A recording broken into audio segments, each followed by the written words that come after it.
الذين يقيمون الصلاة ومما رزقناهم ينفقون أولئك هم المؤمنون حقا জোরে বলুন আল্লাহু আকবার। আল্লাহ রাব্বুল আলামিন বলতেছেন ঈমানদার তো হলো তারা, মুমিন বান্দা বান্দিরা হলো তারা, আল্লাহর কথা স্মরণ হওয়া মাত্রই যাদের অন্তর ভয়ে প্রকম্পিত হয় এবং তাদের সামনে যখন কোরআনুল কারীম তেলাওয়াত করা হয়, কোরআনের আয়াত সমূহ যখন তাদের সামনে তেলাওয়াত করা হয়, তা শুনে তাদের ঈমানটা বৃদ্ধি পায়।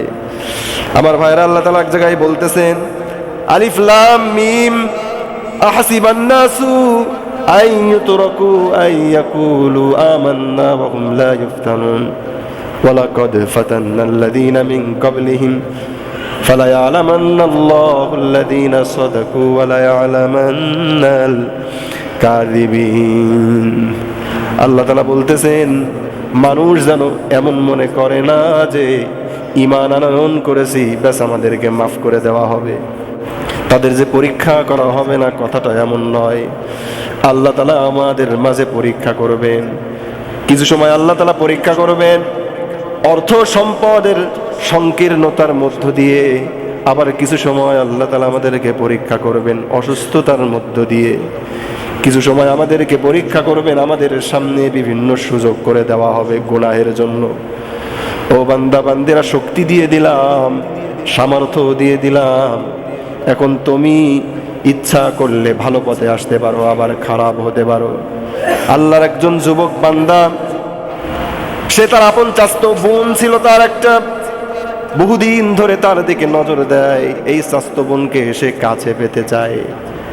এই যুবক অপেক্ষায় থাকলো কখন সুযোগ আসে আর আমার চাচতো বোনের সাথে খারাপ সম্পর্ক তৈরি করব।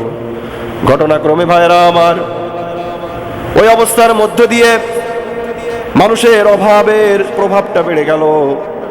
ওই তার আপন চাচতো বোন অভাবের তাড়নায়, বাসায় কোনো খাবারের ব্যবস্থা নাই, তার চাচাতো ভাইয়ের কাছে আসলো। যুবকের কাছে এসে বলতেছে, ও ভাই, কয়েকদিন হয়ে গেল বাসায় কোনো খাবারের ব্যবস্থা নাই, কিছুই খেতে পারি না, একটু খাবারের ব্যবস্থা যদি আপনি করে দিতেন। চাচতো ভাই তো সুযোগে ছিল, যখন আমার এই চাচতো বোন আসবে আমি সুযোগকে সদ্ব্যবহার করে খারাপ কাজটা করব, প্রস্তাব দিল। রাজি না হয়ে আর কোনো পথ থাকলো না, কি করবে, অভাবের যন্ত্রণা সহ্য করতে পারে না। রাজি হয়ে গেল, দুইজনে নির্জন একটা ঘরের ভিতরে প্রবেশ করলো। প্রবেশ করার পর তার সেই চাচতো বোনও পরহেজগার ছিলেন। এই চাচতো বোন তখন ওই যুবককে বলতেছে, ভাই, আজকে তুমি আমার সরলতার সুযোগ নিয়ে, আমার অভাবের সুযোগ নিয়ে তুমি আমার সাথে খারাপ কাজ করার জন্য এসেছো।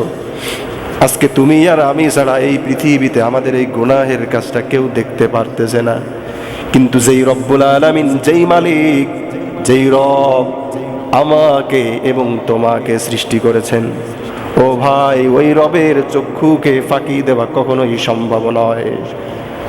এ কথা বলার সঙ্গে সঙ্গে ভাইরা আমার, যুবকের অন্তরটা খুলে গেল, হৃদয়টা খুলে গেল।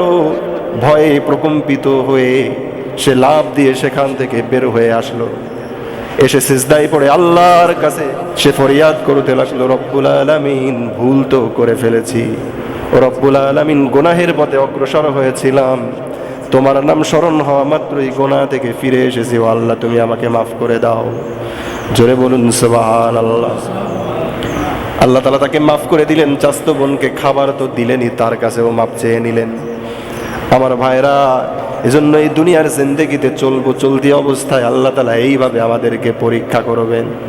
আল্লাহ তাআলা বলতেছেন, ইন্নামাল মুমিনুনা আল্লাযীনা ইযা যুকিরাল্লাহু ওয়াজিলাত কুলুবুহুম ওয়া ইযা তুলিয়াত আলাইহিম আয়াতুহু যাদাতুহুম ঈমানা ওয়া আলা রাব্বিহিম ইয়াতাওয়াক্কালুন আল্লাযীনা ইউকিমুনাস সালাতা ওয়া মিম্মা রাযাকনাহুম ইউনফিকুন।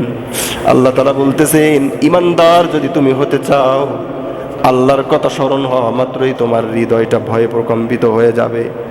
তোমার সামনে যখন আল্লাহ রাব্বুল আলামিনের কোরআনুল কারীম থেকে আয়াতগুলো তেলাওয়াত করা হবে, তা শুনে তোমার অন্তরটা জুড়িয়ে যাবে।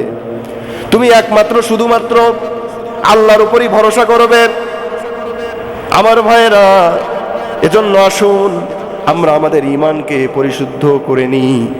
আল্লাহ তাআলা আমাদের মাঝে সময় দিয়েছেন, আমরা নেক আমল করব, কত আমল করব তার কোনো হিসাব নাই। জীবন তো আল্লাহ তাআলা দিয়েছেন। আল্লাহ তাআলা বলতেছেন সর্ব অবস্থায় তুমি তোমার জবান থেকে জিকিরের কাজটা অব্যাহত রাখবে। তুমি চলাফেরা করবে তাও তোমার জবানে আল্লাহ আল্লাহ বলে জিকির হবে।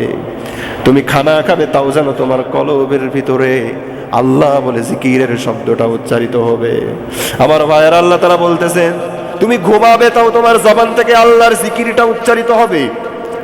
এইভাবে যদি সব সময় যদি তুমি আল্লাহর জিকির করতে থাকো, সব সময় যদি নেক আমলের ভিতরে তোমার সময়কে পার করতে পারো, রব্বুল আলামিন ওয়াদা দিচ্ছেন বান্দা বান্দিরা দুনিয়ার জিন্দেগি সহজ করে আমি আল্লাহ তাআলা পার করে দিয়ে কিয়ামতের ময়দানে তোমাদেরকে নাজাতের ব্যবস্থা আমি আল্লাহ তাআলা করে দিব। বলি সুবহানাল্লাহ।